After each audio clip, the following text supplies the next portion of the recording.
Good morning. Welcome to another episode of Real Estate Steals, Deals, and Opportunities. And today we're going to talk about marketing your properties for sale as a real estate investor, right? So when real estate investors market a property for sale, there's a lot that they can do to help get the property sold.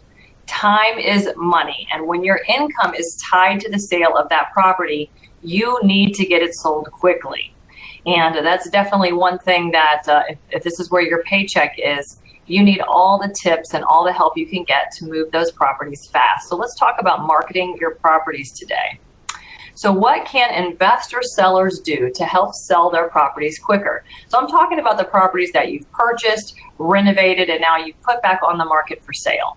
All right, so here are some of the things that we can talk about right now, and that is listing the properties in the MLS. Now, a lot of real estate investors that are doing this, they actually go ahead and get their real estate license so that they can save 3% as well as benefit from, or whatever the commission may be, okay? But saving half of that sales commission for putting the property in the MLS, as long as they can actually take the calls themselves and manage the sale of that property because they've made themselves the listing agent, then wonderful. But if not, then I suggest that you work out that added sales commission into your numbers when you do your budget and everything and your figures so that you can afford to list the property with a realtor and get that property sold.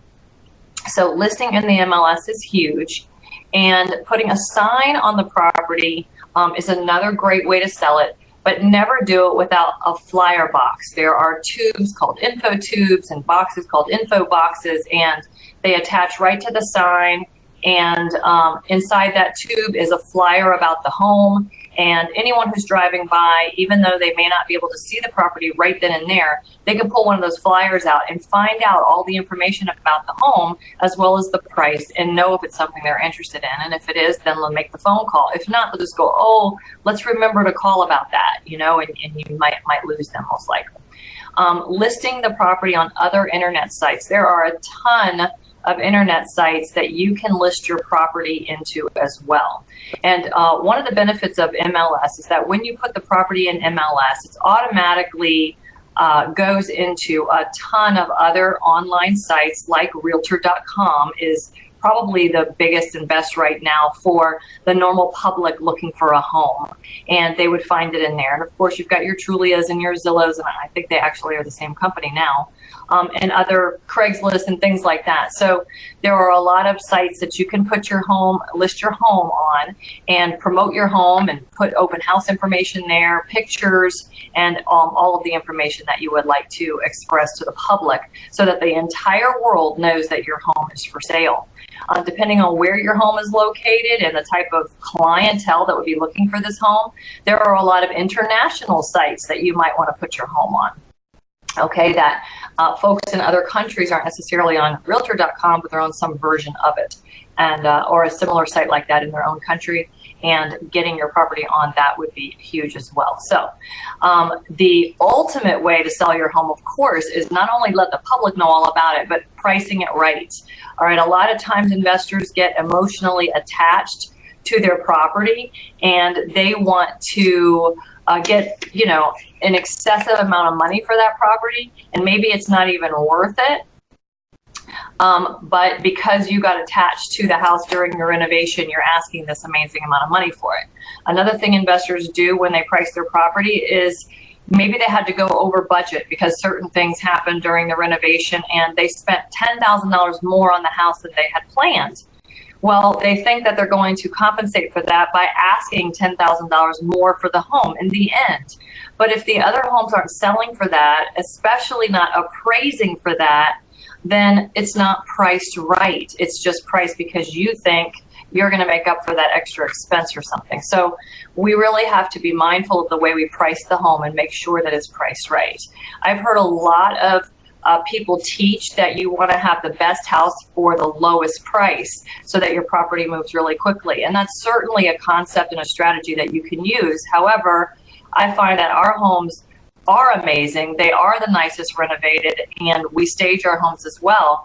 And so if I ask the top of the market, I typically get it, and it doesn't hinder my sale. I mean, some people might make offers, but In a good market, I have multiple offers because the home has new everything. It's sold with all kinds of warranties, and we'll talk more about that. So pricing your home right is a major key, because I could put my home all over the World Wide Web, but if it's not priced right, in the end, it's not going to sell at that price. I may get offers, but it's going to keep my home on the market longer because I did not price it right. And then you're going to make even less for trying to make more, because time is going to eat away at your profit. Okay, so those are some good points to consider when selling your home. Now, here's some other considerations that you can take into mind when you are looking at your marketing strategies. Consider photographs and video, very, very important. In fact, the more photographs you have on your property, the higher your property will rank, even in realtor.com. In realtor.com and other sites, people can actually choose to look at properties based on the fact they have photos and or they have videos or not. And some people won't even look, they won't even filter out houses without photos or video. So if you want your home to be seen by more people, then you want to put as much information as you can, as you possibly can. Now, we hire a professional photographer, so I don't just go in with my cell phone, although I can, right? These new cell phones take great pictures, but I'm not a professional photographer. I'm a professional investor, right? So that's not my thing. So I pay $125 per home to have these amazing high-def photographs taken, and they make the rooms look bigger. I mean, they really make people want to see the home. And video too. So we do a video tour, we talk about the home. Ours video tour is a little bit different. So I don't just use a musical video that went through the house or a series of photos. We actually walk through the home and choreograph what people are looking at and the benefits and the bonuses in the home. So we narrate a tour, and that's the video that we put into the MLS, which again sucks into those other internet sites, or I would upload them and post them into the ones where they don't connect, okay, online. And the other thing that really does help, excuse me, is staging the home. So we budget in a line item in our marketing expenses for staging the home. And so these are the rooms that we stage. I wanted to just show you a few samples. We stage the main areas of the home as well as the master bedroom. So the rooms that make the sellers decide on buying the home is where we spend the money, right? So the master bedroom, the kitchen are the two main areas of a home that are very important, that the people walking through really like and see how they can use it, see the lifestyle they can expect, and etc. See themselves living there, right? That's what you want them to do. And so we've got a master bedroom to the right. And the other thing I love about staging is that it can take a small room and take away all the objections of, will my furniture fit here? So if I have an excessively small looking room, then I will go ahead and stage that room as well. So on occasion, I might have a 4-bedroom home and I stage the main areas, but then there's that 1 bedroom where it doesn't even look like you could put a crib in there by sight, right? So it's an objection, but I'll pay the extra to actually stage that little room because of that objection. I want to handle all these objections so my buyers have no reason not to make an offer. And so I'll be shocked myself that they actually fit a queen size bed and a dresser and a nightstand. They throw a flat screen fake TV on the wall and you're blown away.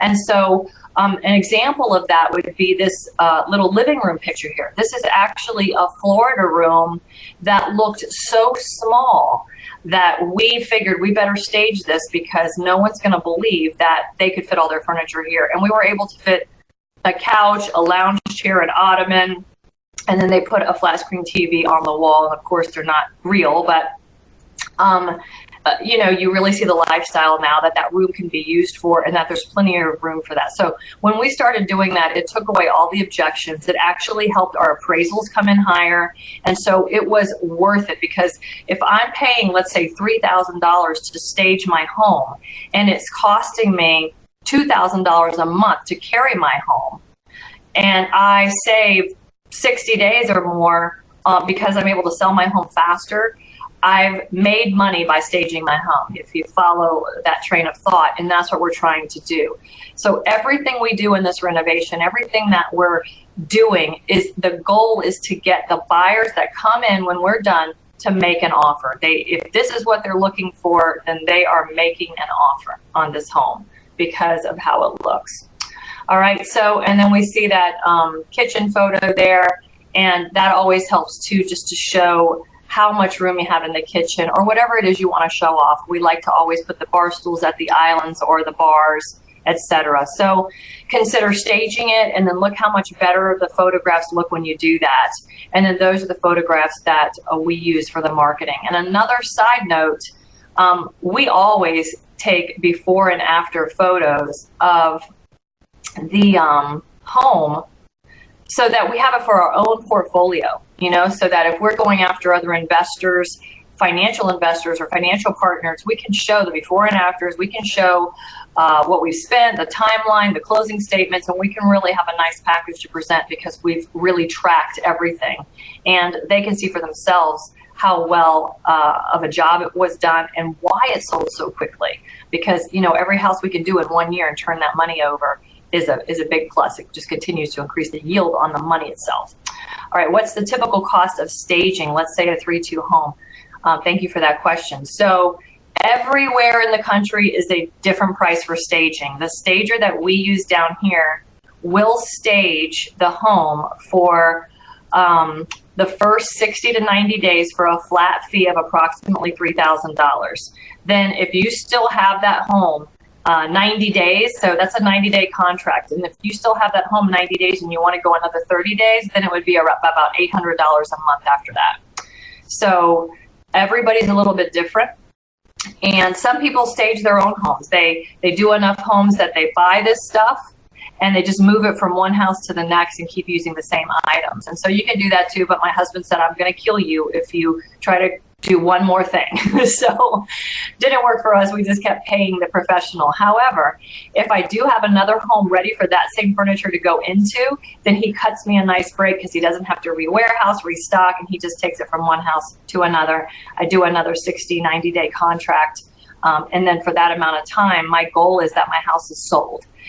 So I might, let's say that the furniture's been in there for 60 days already, and I do have the home under contract, but it didn't appraise yet. I didn't have an appraisal yet. I'll ask him, just give me a price for 1 more week, not another 30 days, but just 1 more week, because I really want the furniture in there when the appraiser comes, because it does make a difference. And so then I'll do something like that and work it out. So, you know, when you have a good relationship with your stager and all of your guys, then you're banking on that relationship to kind of help you out there. So I do feel it's worth it, and it makes a big difference, even in the photos. And now you can actually hire people to stage furniture into your photos. You don't even have to have real furniture in the house. So for about $500 or so, you just have your photos staged. So I've seen listings where they show the pictures of the room with nothing in it, which is the way the house looks, right? But then the next picture shows the room with furniture in it. So you can actually see the difference on the computer, but when you go to the house, it's vacant. And so I've seen that done too. So, you know, that's not going to expire. Your photos are always going to look like they have furniture in them. And well, that's going to be the same with anything, but so that's something to consider too, is just doing your photographs that way. I think there's a big difference though when you go to the house and the furniture's there. So one of the things, just as a funny side note, the stagers were using inflatable mattresses on our beds for a while, but then every time I would go back to the house, the mattress was deflated and it looked awful. So I made them start using mattresses. So I said, I don't care how cheap the mattress is, it just don't give me something with air in it. So just a side note. All right, so moving on, we're going to go into just a little bit more detail before we wrap up. And so when we are promoting our home and talking about our home, we're obviously trying to put as much information on the internet and in the listing as possible so that it sells the home for us, right? Because people are late night on the internet, people are early in the morning, so whatever we put out there is doing our job while we're sleeping, basically. So we want to make sure that all of the upgrades and benefits of what our home has to offer is clearly stated in our brochures and our online marketing and in our listing. So if we have brand new appliances with a warranty, if we have a brand new roof, if we have a brand new water heater, anything that the typical retail buyer thinks, wow, that is a lot of money that it saved me. Oh my gosh, a roof is $20,000 and it's going to last 20-something years what peace of mind if I buy this house instead of this house? So all of those upgrades and benefits need to be listed. If you are in like an A+ school district, that's something that really moves the neighborhood, then you want to talk about that as well. People are buying in your neighborhood just because of the schools. Offer increased commissions and bonuses. So if the typical commission in your area is 10%, maybe you want to offer 12%, or you want to offer a 1% or $1,000 selling bonus to the agent. But that's not an ongoing thing, right? Because time is money. So what you want to do is, okay, the first 30 days on the market, if I can get an offer by this date, if I have a full price offer by this date, then there's a $1,000 bonus or a $2,000 bonus offered to that selling agent. So you make it time sensitive because it's really worth your while to sell it right now quickly. And, you know, let's say that they make an offer, but because of that bonus, but it's not full price. And you say, you know, I can take that offer if we take the bonus down to half of that. So you can still negotiate that bonus if you didn't get what you wanted for the home. All right, but it does get people out to see your home. And one of the best things about your home is that it's vacant. So it's very easy to show, it's beautifully done, and it looks great. So realtors will take every buyer they have to your home if your buyers are interested in that neighborhood or that price range, because yours is easy to show. So I like that because I can develop relationships with those realtors that want to show my properties over and over.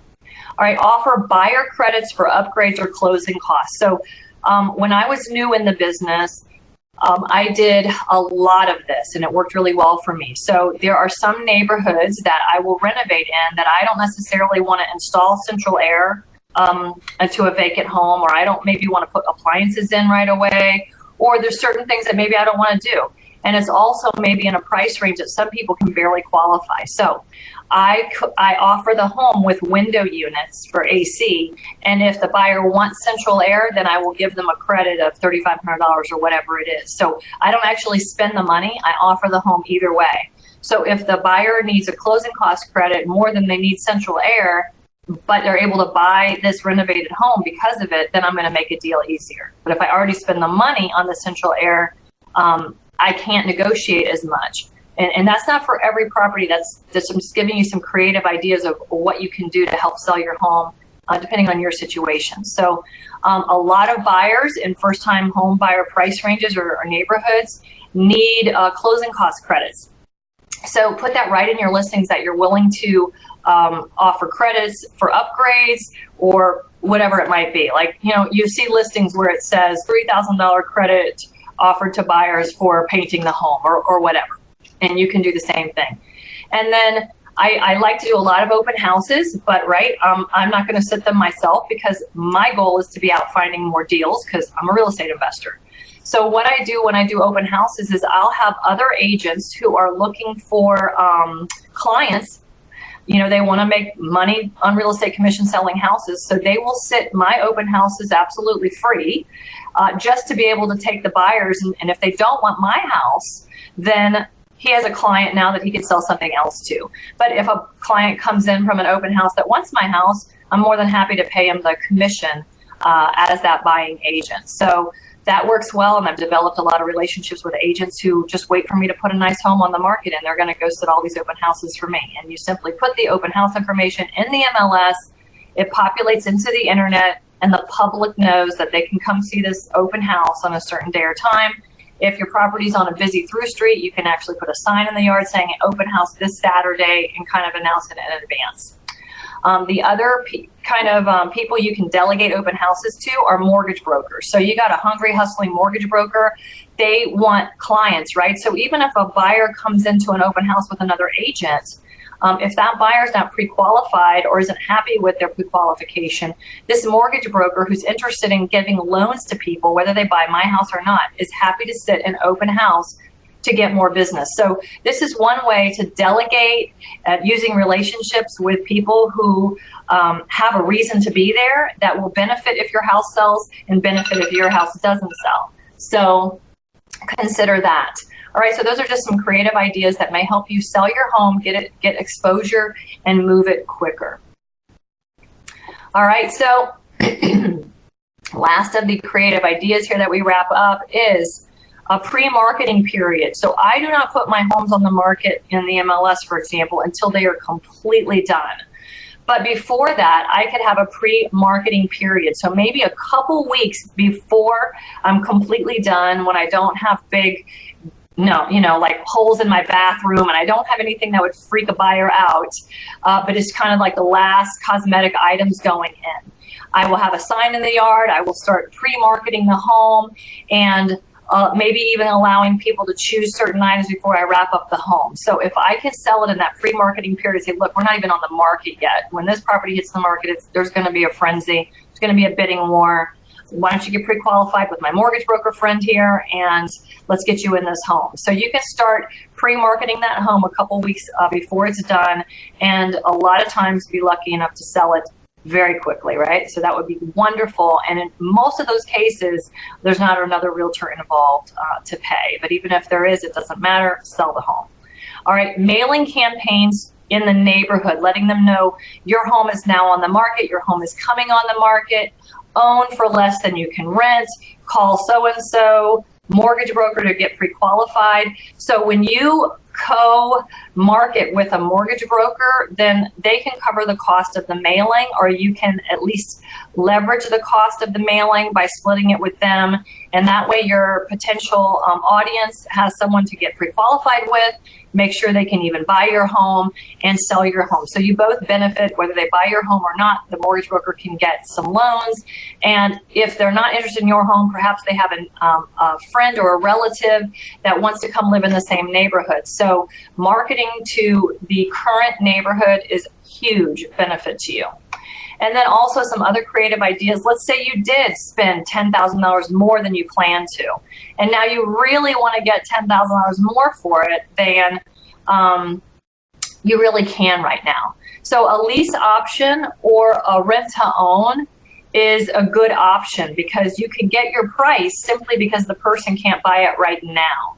So you might even be able to get a little more than your price because this person needs to lease it for a year first, or do a rent-to-own type program where somehow within the next 3 years they might buy it, or whatever it may be. So the more creative that you can become with your options for selling it, the more money you can typically make, because now you're going to get income every single month, and probably a down payment right now or some option consideration, and then of course a higher sale price in the end.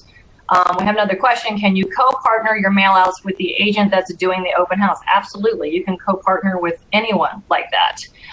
You just have to, if I was going to do that though, I might have the agent cover the cost of the mailer if I was giving that agent the listing, because that's a marketing cost that they should be spending. I do, the typical listing agreement is very listing agent sided, not sided for me at all. So I wrote an addendum because I want what I want. And the addendum spells out exactly what they're expected to do to earn a commission or keep the listing. And so a neighborhood mail out is something that you can absolutely list in that addendum, because they will tell you, I'm going to do all this marketing, I'm going to do open houses, but none of that is listed in the agreement. So they're not held accountable to anything that they said they were going to do. All right, so that doesn't work well for me. So, anything that I don't like, I kind of fix my way, right? So, and if you've tried to sell anything, if you hired anybody, you already know, well, that was a headache. That didn't work out well. They didn't do what they said. And, when that happens more than once, you got to put it in writing. So, in summary, guys, your goal as a seller is to sell the home for the best possible price as quickly as possible, because this is your income and your livelihood. When an issue arises that slows the process down or plays a role in a price reduction, make the best business decision and move on to the next deal. Standing on principle isn't always the best option. Now, I share this here because this happens a lot. I'll have investors call me and say, Sharon, the appraiser was an idiot, and and they're upset and they're mad about something, or the inspection revealed this, and I've already negotiated the best price with them, and now they want me to take another $1,000 off, or the appraiser appraised at $4,000 below, and I think the realtor should kick in some commission, and if they don't do this, I'm going to walk from the deal. And so this is where you have to take some deep breaths, maybe sleep on it for a day so that you get your emotions out of the way, because really, guys, it's your business. It's a business decision. So you're standing on principle over pennies, really. Because let's say you have to take $3,000 off of your profit again. I know it's not a fun thing to do, but these things happen. So if you think you're going to stand on principle over, let's say, $3,000, and you're going to go, nope, I'm done, put this house back on the market. By the time you market and sell and go through the whole process again, even if you have a backup buyer, how much more time did you lose, and how much more opportunity was lost?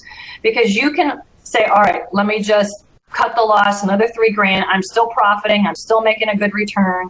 I'm going to come out $3,000 less, but I'm going to roll right into another deal. And, you know, at the end of the day, big picture thinking, I've done really well with my money and my investments. So sometimes, guys, standing on principle is really our pride, and we just got to move it out of the way and make the best business decision. All right. So principle is great. We need to have principles, and that's part of our integrity.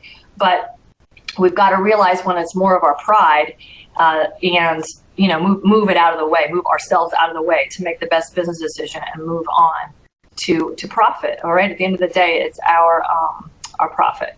All right. So thanks for that, guys. And if you want to reach out to us and get some properties here in the hot South Florida market, we welcome you to email us and get on our buyers list at SharonR@32westrealty.com.